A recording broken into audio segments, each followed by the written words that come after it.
All right, Be'ezrat Hashem. So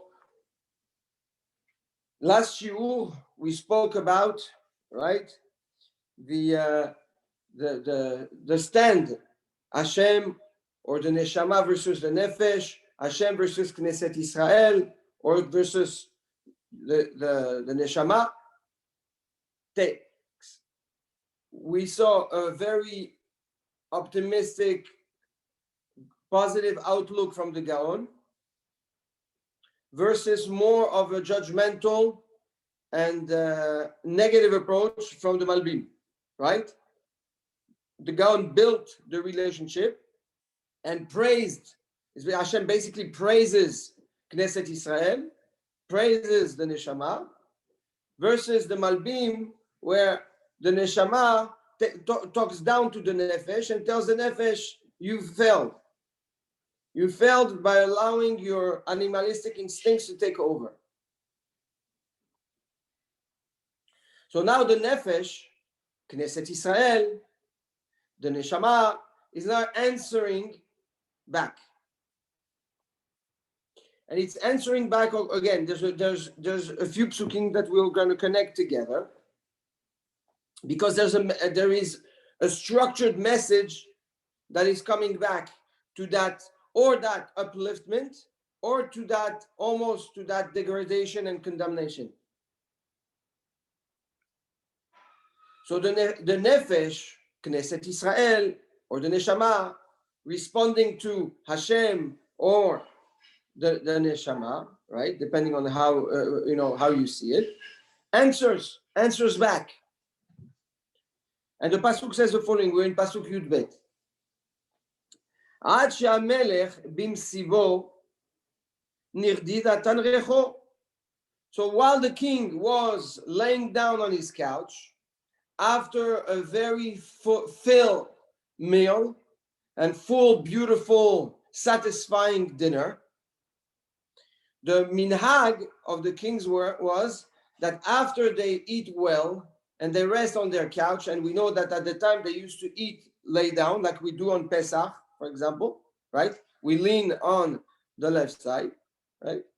So they used to bring beautiful smells, incense, perfume, and it was a way for the body to digest and feel good. Amen. So the neshama, or Knesset Israel again, or the nefesh, answers until while the king was laying down and satisfied. Nirdi, my nard is an essence, is a smell, is a perfume, right? A natural perfume. Natan Reho gave its smell, and it attracted the attention of the king. It appeased the king. It brought closer the king. Tzeror Amor, and now the little bottles that have more in it, which is mir. It's called also mir. It's also another beautiful smell that comes from the root. And just we'll see that there's 3 types of smells, and all 3 have something very interesting. They're all therapeutic. They're not only a nice smell, but they were used for medicine, as medicine. So Amor, Dodili, my love, right? That little bottle of smell of the mor was between my breasts, was sitting right between my breasts, and the king was attracted to that smell. And we need to understand also, what does that mean? What does the Tzror Hamor mean? What the mor means, and why, and what is the contrast apparently there is between this smell and where it sits between the breast of a woman. Eshkol HaKofer is the grains of henna. You know henna, right? So it's little grains. It's like little raisins. As it looks like little grapes, okay, that sits and have also a very strong smell, stains. You dye hair with it, you can make tattoos on the skin with it, you can cure also with it. Eshkol HaKofer Dodili, my love, Becharme En Gedi, right? Are like the Kramim, like the vineyards of En Gedi, which we know En Gedi is a place where you don't have too much life, right? It's more of a dead area. And you have those vineyards that when they grow, the fruits, the vines gives a very, very, very strong smell.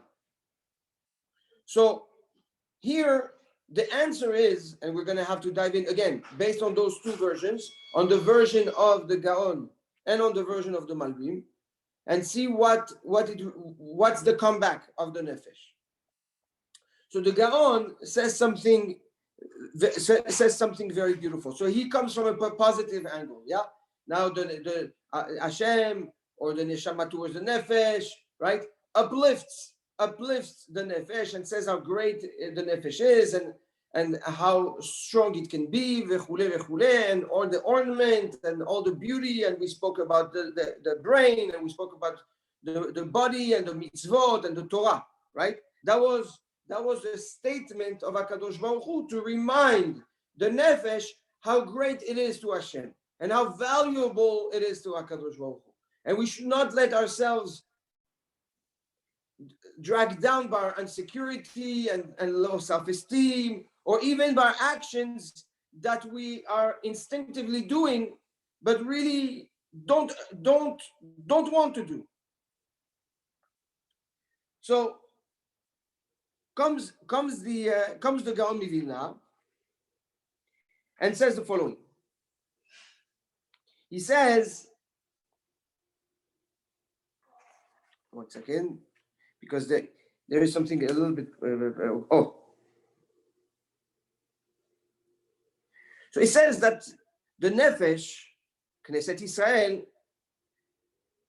says that that what allowed me, or what connects me to Hashem today, is not a real connection. It's not an understanding or interaction or intimate relationship that I have with the King. It's a relationship that is based on smell, that is based on something that is a byproduct, that is not part of me, but that attracts interest from the King. This is a smell, right? The smell, you can smell it from far, but not too far.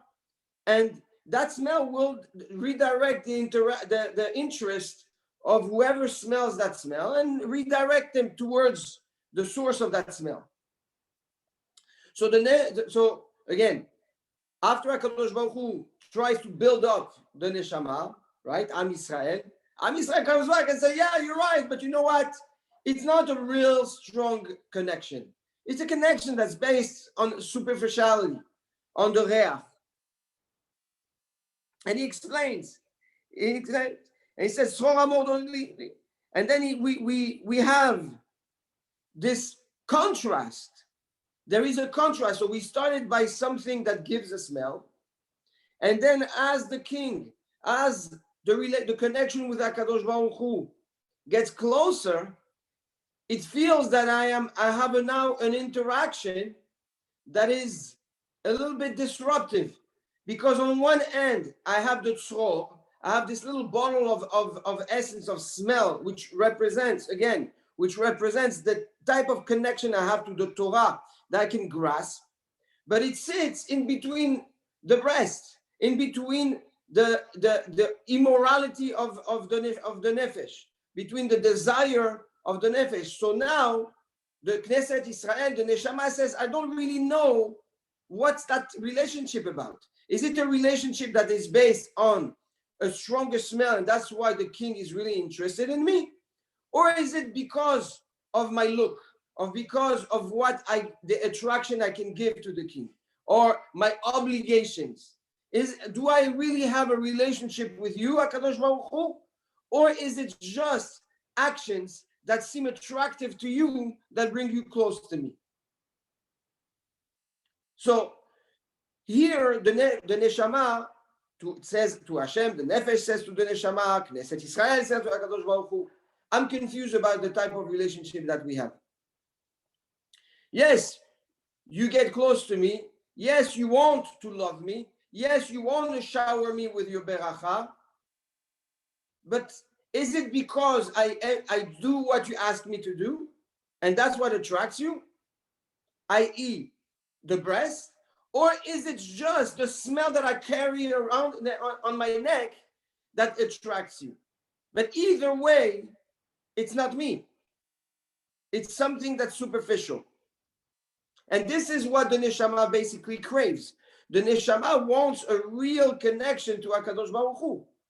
Going back to that pain the neshama was feeling when it was addressing how far it felt from HaKadosh Baruch Hu in the beginning of the perek. So here we find again a contrast between that the neshama that everyone is really facing when they introspect their connection with Hashem, and they say, okay, what is that type of connection?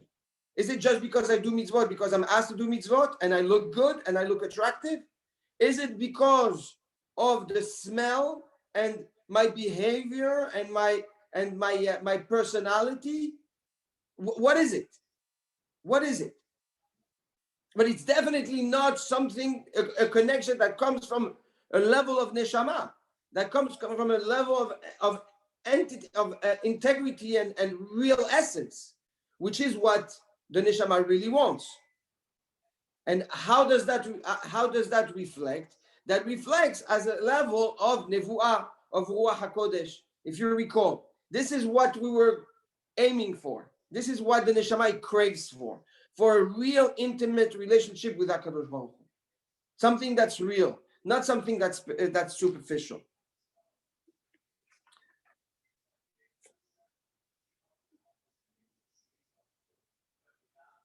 And then it says, Eshkol HaKofer Dodili. And you know what? The henna that has even a stronger smell, right? That is mine, and that attracts you, that smell, that's a third layer of smell, right? Becharmen Gedi is just smelling so strong. But it's like giving something in the middle of nothing. It's creating a connection. Just again, a very, very strong way. Even something that stains, the henna stains. You put it on the skin, it stays on the skin, but it never gets absorbed. It stays. It's a stronger level of connection, stronger level of impact, but it's still very superficial. And now the Gaon dives into something that's a little bit deeper. He says we have three types of essences. We have nerd in the first pasuk Yudbet, nerdi, right? The nard, which is a translation from the Hebrew word.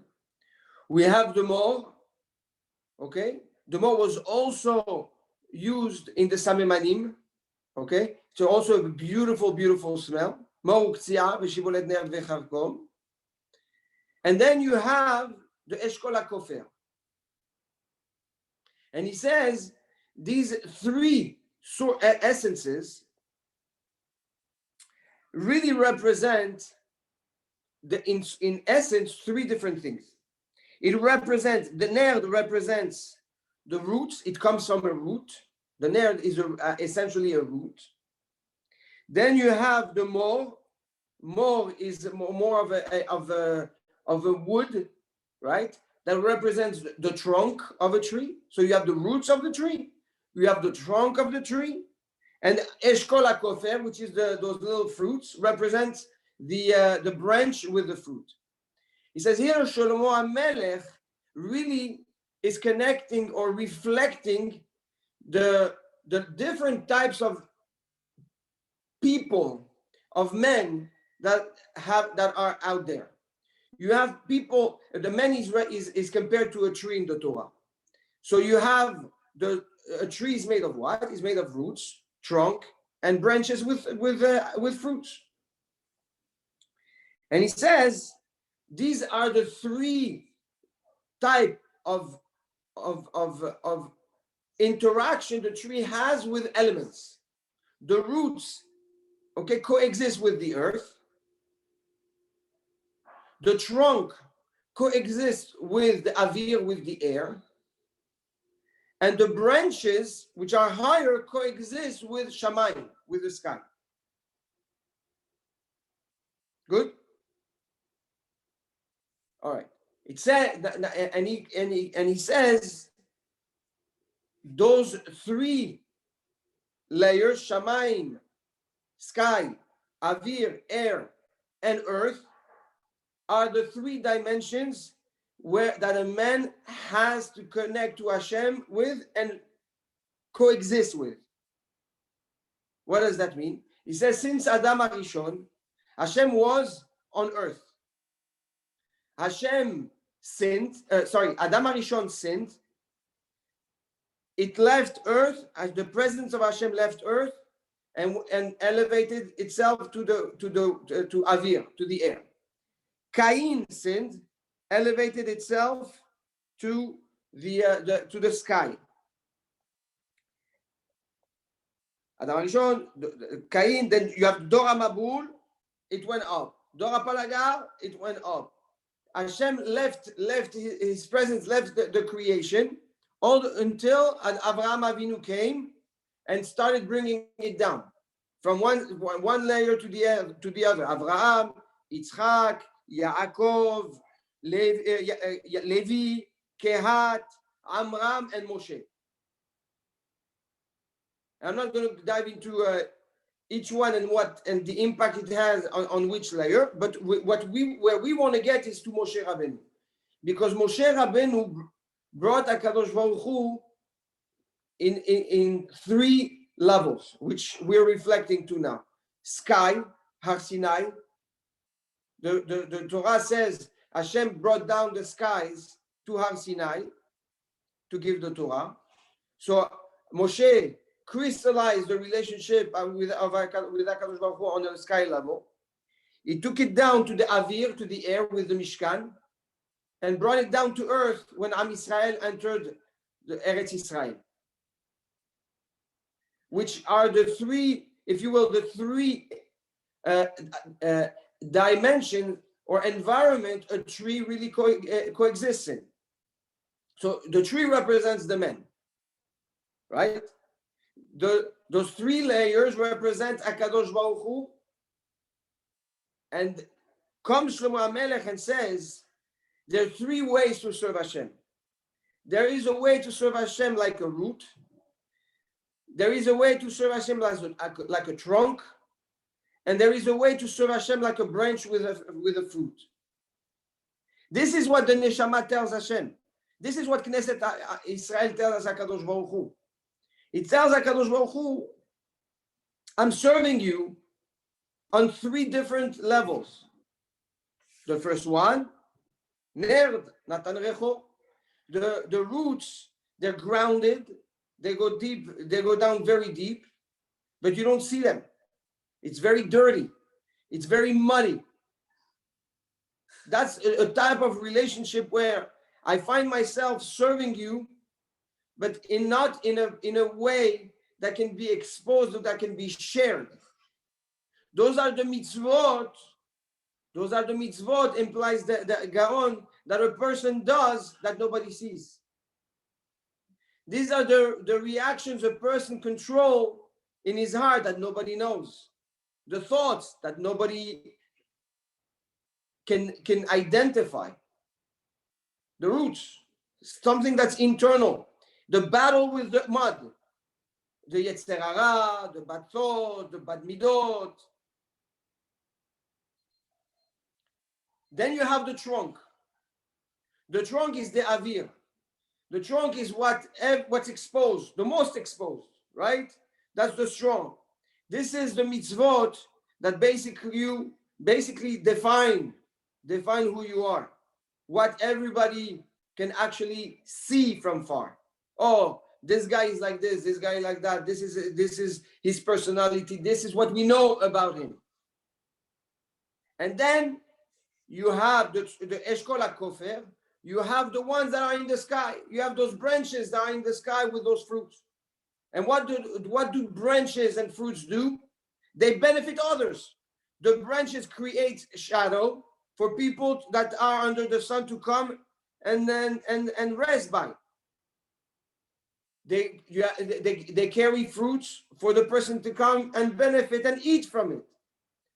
Here is the interaction a person has through the mitzvot, but that benefits others. Torah, teaching Torah, doing mitzvot, tzedakah, taking the time to listen to others, guide others, educate others, benefit others, giving chizuk to someone that is down or that, bringing closer to Hashem, making feel better. So says the Gaon here, on a superficial level, it seems like the neshama is telling HaKadosh Baruch Hu, hey, we're so far apart. I want something real. But in reality, what the neshama is really asking for is not only an interaction that is based on a struggle with our inner demons, or the actions that we do in the that can be identified by people, or even the chesed we do with others. This is not the connection we want. Says the neshama, I want to be with you. Not because of mitzvot, not because of what I do for others, or not because what I overcome in my own self. I want a fusion with you. You understand what the neshama is really craving? It's basically being one with HaKadosh Baruch Hu, independently from everything we are asked, independently from all the mitzvot. Vadai, we have to do the mitzvot. It's a must to do the mitzvot. But we crave much more than that. Let me not identify my relationship with you for what you give me or what I give you. Very powerful message.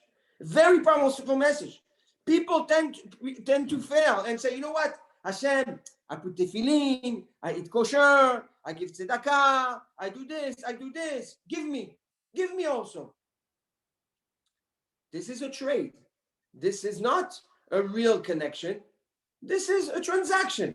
I give you, you give me. You gave me something, okay, I give you back.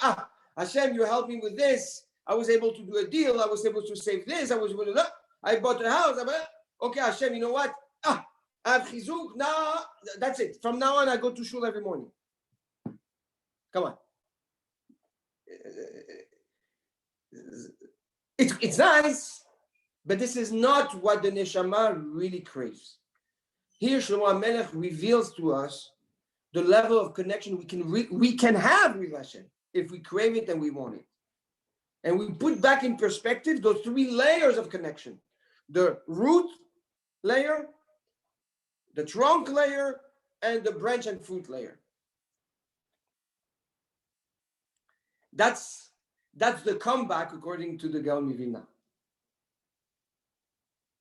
Good? Okay.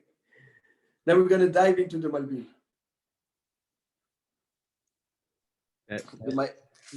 Our conversation earlier about tefillah and about requests in tefillah. Indirectly, yes. Or directly. Okay. Now the Malbim.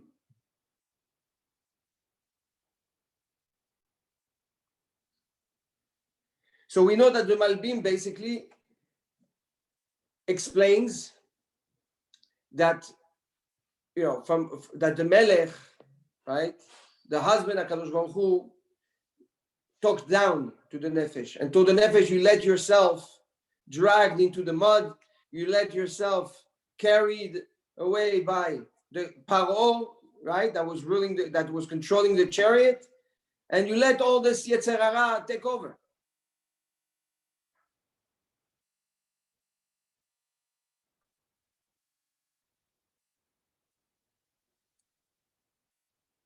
He says, you know what?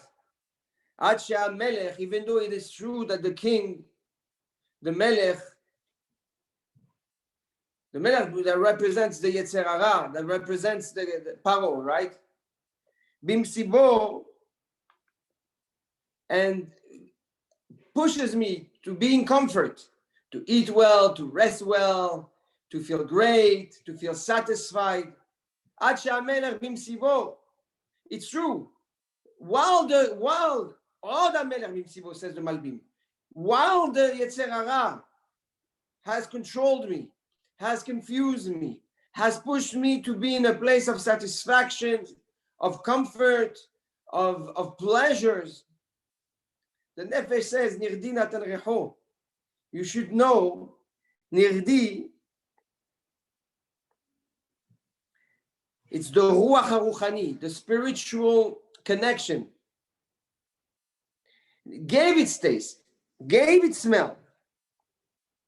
I also felt while I was in the mud, while I was driven by the Yetzer Hara, I never really did it fully hearted. I've always had in me this conscience, this minimal level of clarity of connection that wanted me to do the right thing. I wanted to do the right thing. I never fully disconnected, even when I was not under control, says the Neshama, says the Nefesh to the Neshama. And he says, so that's the nerd. That's the nerd. By the way, you know that the nerd, the Gaon says something very interesting, beautiful. Nerd, okay, is 254.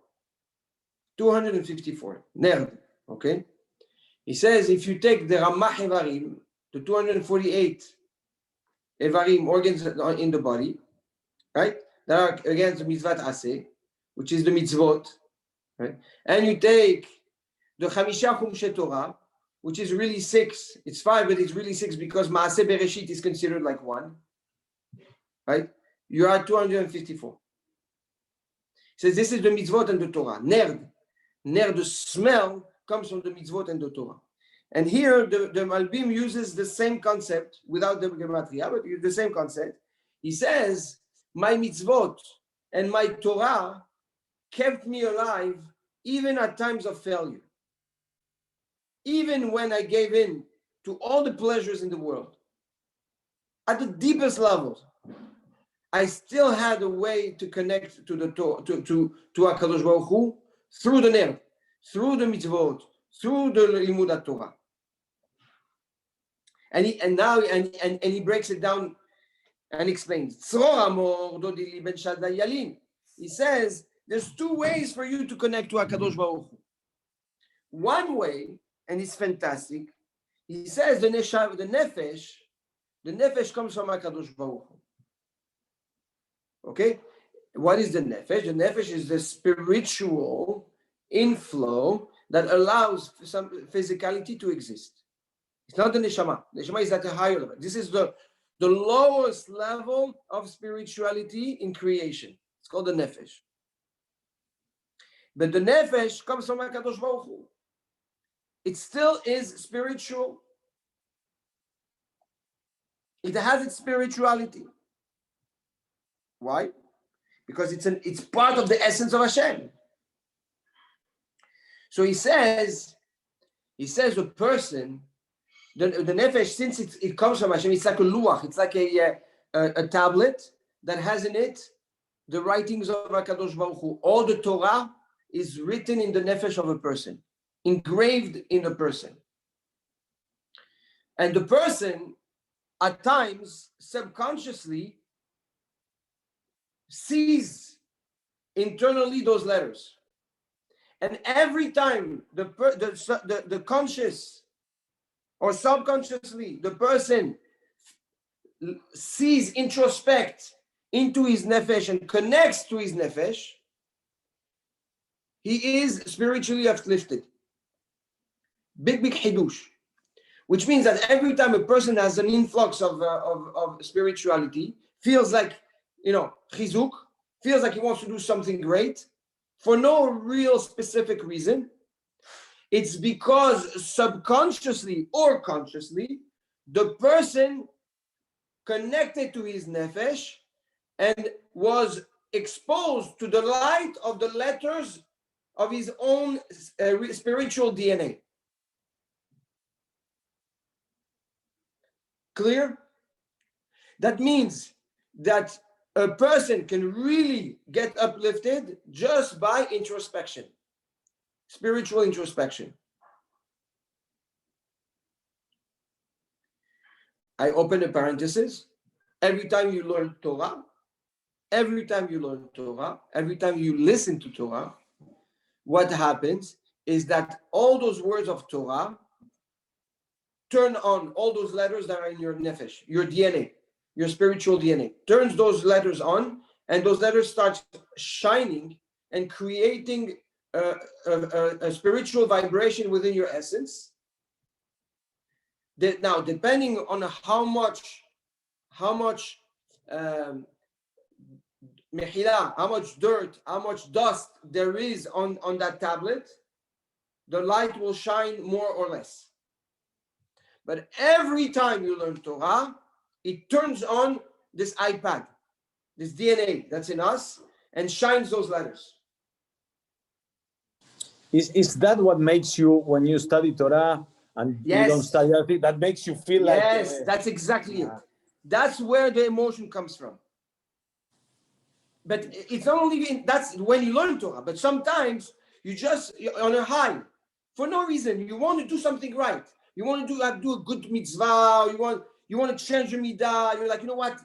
I need to get back on track. Something happens. What happened is that your awareness, okay, turned and faced your spiritual DNA, and the impact of just facing that DNA created that emotion. So every spiritual high, doesn't matter how high it is, it's an expression of the face-to-face you're having with your true essence, your true spiritual essence. This is one way of connecting. Yeah. What is the purpose meant to be of that high?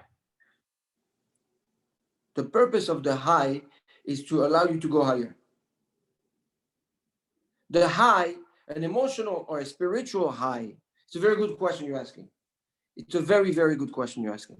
Because essentially, if you think about it, the Gaon asks, how can you be emotionally uplifted if emotions are physical and Torah is spiritual? It doesn't add up. It doesn't add up. How can you can be emotionally uplifted with love, with something that's physical, but how can you feel something that's spiritual? Gaon asked this question. Right? So he answers, this is the chesed from HaKadosh Baruch Hu. HaKadosh Baruch Hu loves us so much that he wants us to be able to connect physically to something spiritually. That's one of the miracles of Hashem. Just so that we can have a point of reference to allow us to grow more. Imagine if we didn't have that and it was purely intellectual. Crazy. Good. So, according to the Malbim, this is one way of connecting to Hashem. It sits Ben Shaddai. It sits. This little fuel of bottle of more of that perfume sits in Ben Shaddai Yalin. Ben Shaddai between my breast, says the Malbim. It's not reflecting. It's not talking about the attraction of the breast. It's talking about where the heart sits. This connection, right? This way of uplifting myself, it sits here. So even when I am distracted and doing wrong things, in my heart, I feel that connection to Hashem. You know, it's very interesting because many times when I was doing Kabbalat Kahal, I was exposed to a situation where somebody tells me, look, I'm doing the worst thing possible. But even while I'm doing it, I'm begging to Hashem to help me and to forgive me. And it makes no sense. You're like a person is doing the worst possible action, and yet he has a connection. Many years ago, my father had a guest coming from Belgium. And he used to come and to be with my father, to meet, he was very close to my father's cousin, who was a big Kabbalist in Paris. And he was coming all the time, big donor, used to come and bring all the time a lot of money, blah, blah, blah. And okay, so the guy used to come, and my father used to host him at home, and the rabbi was coming. My father had dinner at home. He would bring all the friends and blah, blah, blah, raise money for the yeshiva, and khalas. Okay. One evening, the guy decides, after the dinner, so imagine, right? You have this rabbi that he venerates, he's in awe of. They have beautiful dinner, big, all the folkloric aspect of the dinner, everything you can imagine. After the dinner, the guy said, almost like disappears. He tells my father, look, I want to go out. So where do you want to go? I want to go out, I'll call you. Okay. The guy leaves. 2-3 hours later, he calls my dad completely drunk, and he asks my dad to come and pick him up. So he gives the address. My father drives there. And he goes, and it's a place where women are improper. My father goes crazy. He's like, I don't understand. What's going on with this guy? So he said, I don't understand what you're doing. 2 hours ago, you were like an angel in front of the rabbi. You thought you were at the highest level of spirituality. And now you're in the dirt of Paris. What are you doing? Yeah, you judge me, blah, blah, blah. I don't want to come back with you. Anyways, the guy didn't come back. Okay, he didn't come back. He wandered in the street. I don't know what he did. Who cares?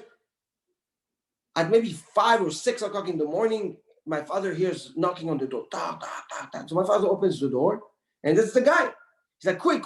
He's like, what do you mean quick? He's like, I need to freshen up. I need to go pray nets. My father is like, this guy is completely majnun. I mean, it's not possible. I don't understand. This guy is like schizophrenic.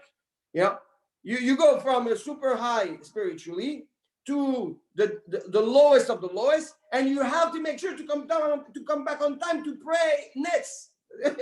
Where were you an hour ago?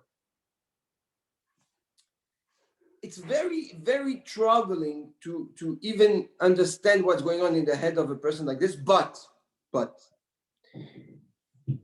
here we find a petach that in their own way, I think everyone is exposed to. We see that no matter how bad you think you are, there is always deep in your heart a level of connection that stays alive. And Shlomo HaMelech is telling us this is what a person should always focus on. It's true I'm bad. It's true I don't do the right things. It's true I'm far from what I want to be. But you know what? If I focus on and I reflect on that spiritual DNA that sits in my heart, I can always come out of it. That's Tzor Amordodeli Ben Shaddai Yalim. This is the connection that sits in between my breast, in my heart, that keeps me alive no matter how bad I am. And let's remember, this is the Malbim. So the Nefesh is responding to accusations, right? And the Malbim continues. And you know what? There's a second level of connection. Eshkol HaKofer.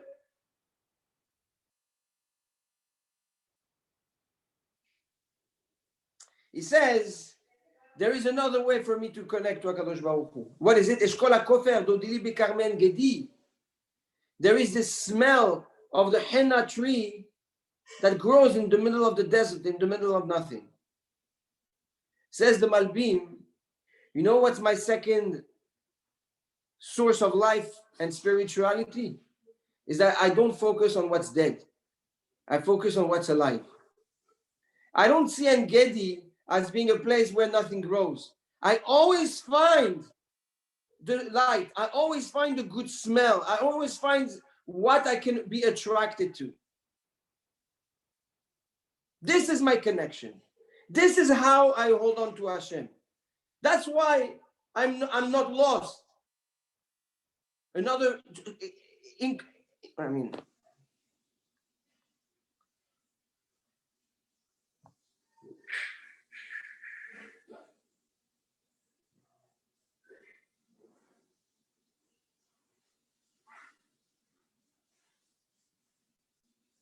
this is like, I mean, if you think about it, I think that if anybody implements this philosophy, these 2 points, there's no way the person can grow apart from HaKadosh Baruch Hu. Doesn't matter what he does.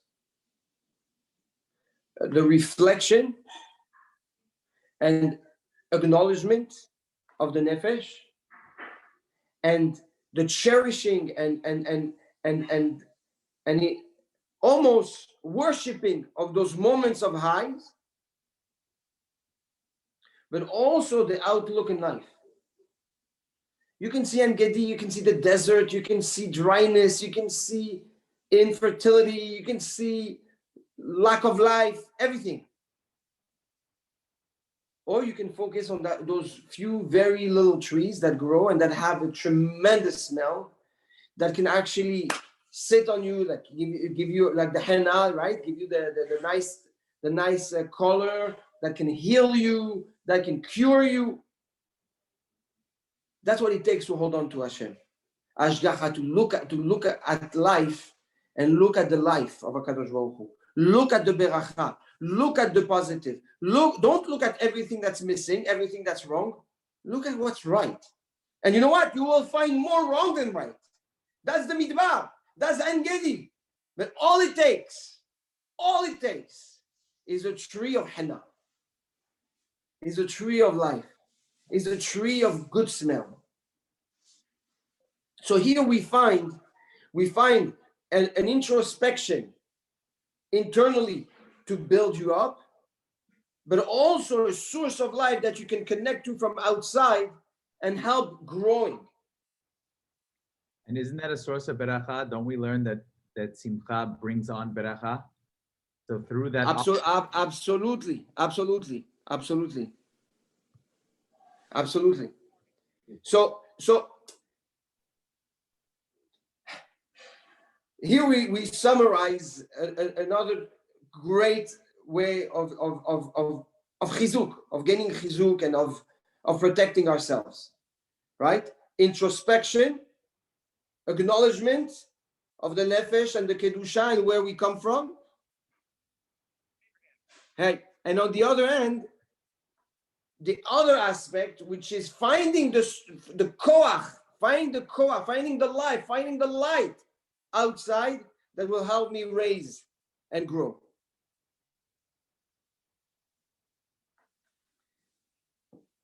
That's the response of the neshama or the nefesh. Now, Be'ezrat Hashem, next year, B'sha'at Tova, we should finish the first perek after a very long time, with the final punch of the Chatan of HaKadosh Baruch Hu to Knesset Israel. What a beautiful way to go into Shabbat. Shabbat Shalom. Thank you very much. Thank you, sir. Thank you very much. Shabbat Shalom to everybody. Shabbat Shalom. Thank you, guys. Thank you. Thank you. Bye, Abraham. Bye-bye.